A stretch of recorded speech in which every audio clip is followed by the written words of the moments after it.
সরকারি কর্মকর্তা ও কর্মচারীদের পে স্কেল নিয়ে অবশেষে নতুন এবং অত্যন্ত আশাব্যঞ্জক একটি সংবাদ সামনে এসেছে, যার ফলে দীর্ঘদিন ধরে ঝুলে থাকা পে স্কেল বাস্তবায়নের ক্ষেত্রে এক নতুন এবং শক্তিশালী গতির সঞ্চার হয়েছে।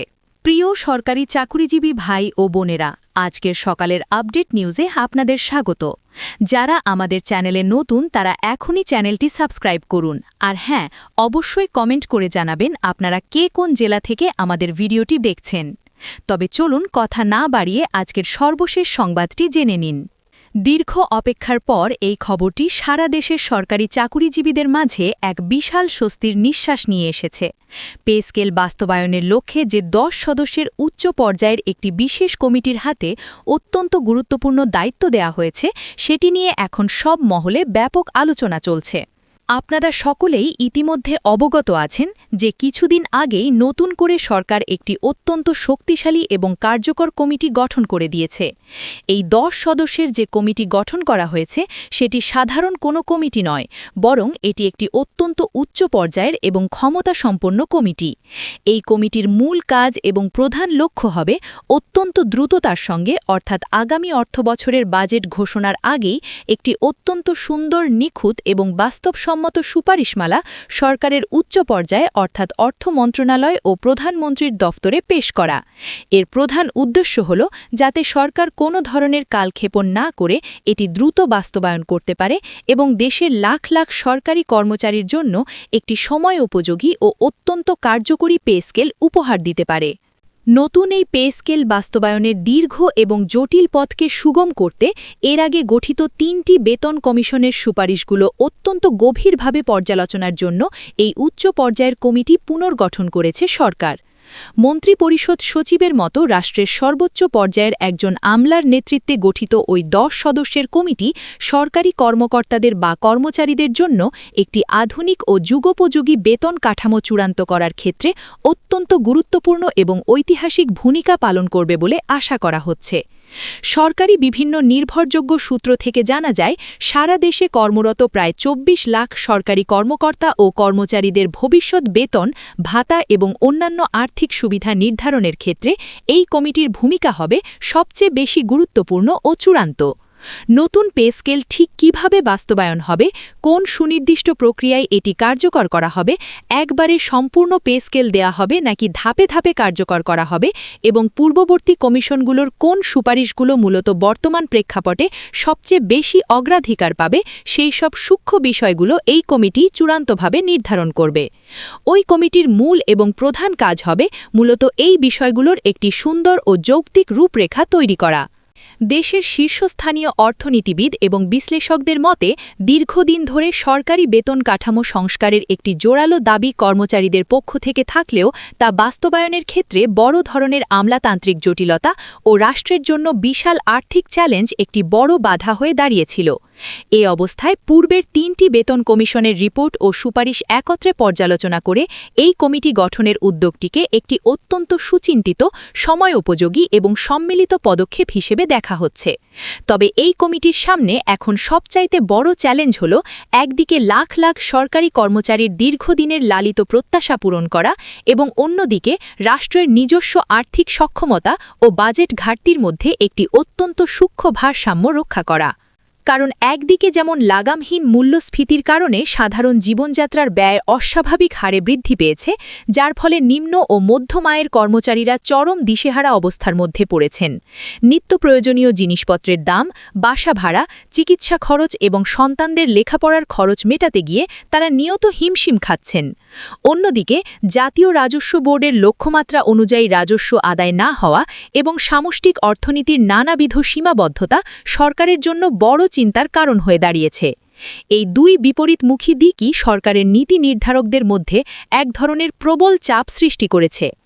অর্থনীতিবিদরা মনে করেন, নতুন এই পে স্কেল প্রদান করা শুধু কর্মচারীদের বেতন বৃদ্ধির একটি সাধারণ বিষয় নয়, বরং এর মাধ্যমে দেশের সামগ্রিক প্রশাসনিক দক্ষতা, কাজের গতিশীলতা এবং দফতরগুলোর সার্বিক কর্মপরিবেশের উপরে একটি বিশাল ও সুদূরপ্রসারী ইতিবাচক প্রভাব ফেলবে। কর্মচারীরা আর্থিকভাবে চিন্তামুক্ত থাকলে তারা দুর্নীতি থেকে দূরে থাকবেন এবং জনগণকে আরও বেশি ও উন্নত সেবা প্রদানে মনোযোগী হবেন। তাই এই বিষয়ে সিদ্ধান্ত গ্রহণের ক্ষেত্রে সর্বোচ্চ স্বচ্ছতা, জবাবদিহিতা এবং অত্যন্ত বাস্তবসম্মত পরিকল্পনা গ্রহণ করা এখন সবচেয়ে বেশি জরুরি। এখন দেশের আপামর সরকারি চাকুরিজীবী এবং সাধারণ মানুষের নজর থাকবে ওই 10 সদস্যের ক্ষমতাসম্পন্ন কমিটির সুপারিশমালা তৈরি এবং যাচাই-বাছাই প্রক্রিয়ার উপর।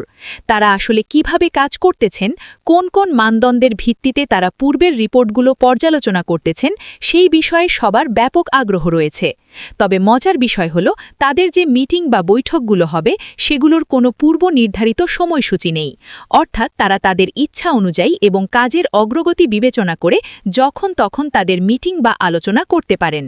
এটি অত্যন্ত গোপনীয় এবং স্পর্শকাতর একটি বিষয় হওয়ায় তারা কখন মিটিং করছেন বা মিটিংয়ে কী সিদ্ধান্ত হচ্ছে তা নিয়ে নিয়ত মিডিয়াতে যে ব্রিফিং করতে হবে বা মিডিয়াকে সব আপডেট দিতে হবে, বিষয়টি মোটেও সেরকম নয়।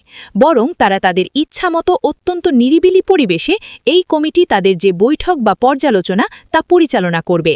তাদের সুবিধা অনুযায়ী এবং রাষ্ট্রের সর্বোচ্চ স্বার্থ বিবেচনা করে তারা একটি চূড়ান্ত রূপরেখা তৈরি করবে এবং পরবর্তীতে সেটি সরকারের অনুমোদন সাপেক্ষে গ্যাজেট আকারে প্রকাশ করা হবে।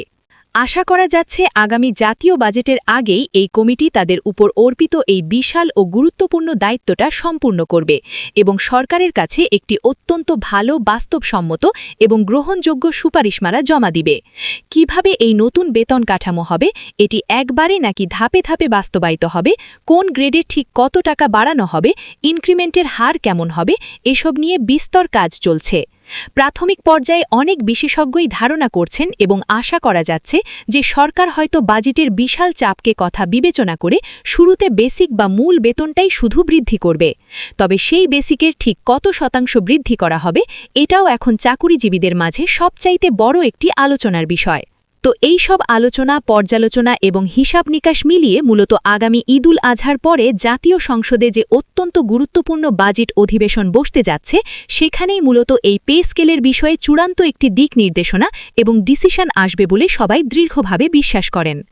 দেশের মাননীয় অর্থমন্ত্রী এবং মাননীয় প্রধানমন্ত্রী তারা তো ইতিমধ্যে বিভিন্ন ফোরামে অলরেডি স্পষ্ট করেই বলেছেন যে সরকার কর্মচারীদের কষ্ট লাঘবে পে স্কেল দিবে এবং সেটার জন্যই আসলে নেপথ্যে এইসব আনুষঙ্গিক কাজ তারা অত্যন্ত দ্রুত গতিতে করতেছেন।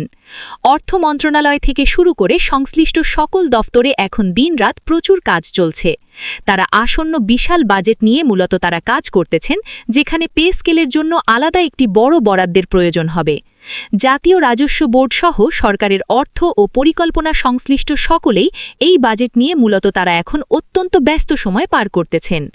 আগামী অর্থবছরের বাজেটের আকার ঠিক কতটা বড় হবে, কিভাবে এই বিশাল বাজেটের অর্থের সংস্থান বা প্রণয়ন করা যায় এবং বাজেটে অবশ্যই পে স্কেলের বিষয়টি কিভাবে অন্তর্ভুক্ত থাকতেছে তা নিয়ে চুলচেরা বিশ্লেষণ চলছে। সরকার যে এই নতুন পে স্কেল নিয়ে যথেষ্ট আগ্রহী এবং আন্তরিক আছে তা তাদের পদক্ষেপগুলো দেখলেই বোঝা যায়। আগামী বাজেটে পে স্কেলের জন্য যে বিপুল পরিমাণ অর্থের বরাদ্দ প্রয়োজন সেটা অবশ্যই রাখা হবে বলে অর্থ মন্ত্রণালয় সূত্রে জানা গেছে। এর ফলে একটি বিশাল এবং উচ্চাভিসাজী যে বাজেট হতে যাচ্ছে সেটা আমরা খুব শীঘ্রই জাতীয় সংসদে দেখতে যাচ্ছি। এই যে সব দিক বিবেচনা করে সরকার অত্যন্ত বিচক্ষণতার সাথে এই 10 সদস্যের কমিটি পুনর্গঠন করে দিয়েছে, এটি সাধারণ কর্মচারীদের কাছে খুবই ইতিবাচক এবং আশাব্যঞ্জক একটি সিদ্ধান্ত হিসেবে প্রতীয়মান হয়েছে। খুব শীঘ্রই এটার একটা সুফল এবং বাস্তব ফলাফল দেখা যাবে বলে সবাই আশাবাদী। এই 10 সদস্যের যে উচ্চ পর্যায়ের কমিটি আছে তাদের নিজেদের মধ্যে কাজের সুবিধার্থে দায়িত্ব ভাগ করে দেওয়া হয়েছে। তো খুব শীঘ্রই তারা আনুষ্ঠানিকভাবে চূড়ান্ত পর্যায়ের মিটিংয়ে বসবেন। অলরেডি হয়তো তারা নিজেদের মধ্যে প্রাথমিক পর্যায়ের মিটিংয়ের ভেতরে বসেছেন এবং কাজ শুরু করে দিয়েছেন। সেই মিটিংগুলো আসলে সাধারণ মানুষের জানার জন্য মিডিয়াতে আসবে না যে কবে তারা কখন কোন সময় কিভাবে মিটিংয়ে বসতেছেন। কাজের প্রয়োজনে হয়তো প্রতিদিনই তারা ঘন্টার পর ঘন্টা মিটিং করতে পারেন।